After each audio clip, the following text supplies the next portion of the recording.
Whatever it is, don't be scared, all right? Because you might have some predispositions toward this topic. And it's called Allahu Akbar. I'll say that one more time. Allahu Akbar. All right? So dig on this. He sits alone in his thoughts, in the midst of like-minded enthusiasts surrounded by four walls of redundancy.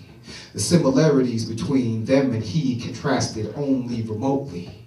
Equal in ideology, but given the edge in passionate fervor. Willing to take things a bit further, he's a bit nervous in a room full of friends. Who to trust, but trust he must. His plan was too complicated for just one man. He wanted an entire clan of patriots to help him go the distance with this mission. But those he already enlisted were resistant to his level of commitment. They just weren't given. So they just had to stop living.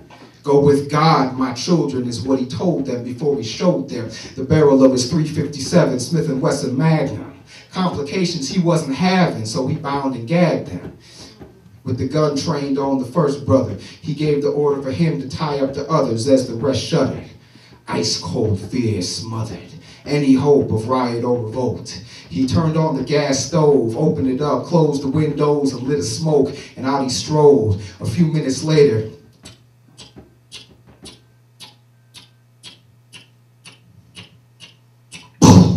that's all she wrote for all those fickle folks.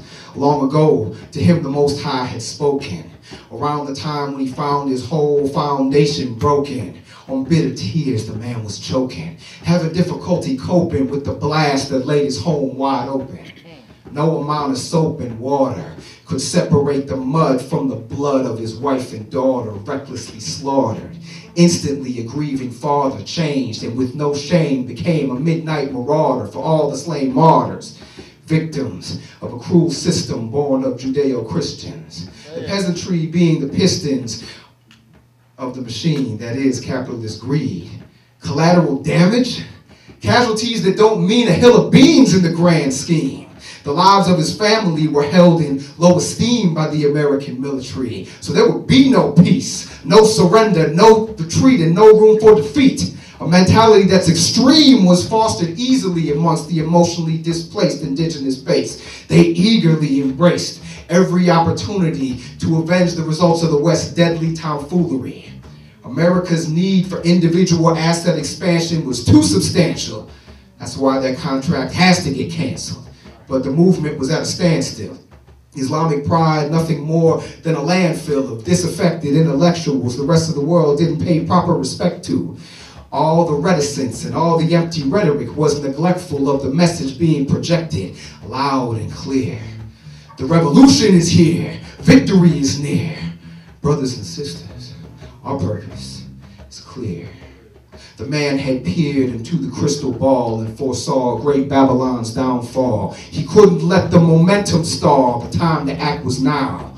While all the infidels felt safe and sound, wrapped in their homeland security shroud, he would strike a blow that would resound within the halls of power, toppling the mighty tower of not so discreet elite hierarchical belief. Global regime change ain't cheap, but he'd been stockpiling nationalist currency for more than a few scores of weeks. Those who inherit the earth wouldn't be meek, but unified in purpose, determined to destroy the three-ring circus before it worsened, before it curses everybody and everything humanity had managed to bring to the table of the universal feast. I must destroy the beast. The intensity of the movement must increase. No rest for me till I'm deceased. I'm fully staked. Just you wait and see. Damn the people of this country. Don't worry. I'll think of something. Allahu Akbar. Allahu Akbar. Allahu Akbar. Allahu Akbar.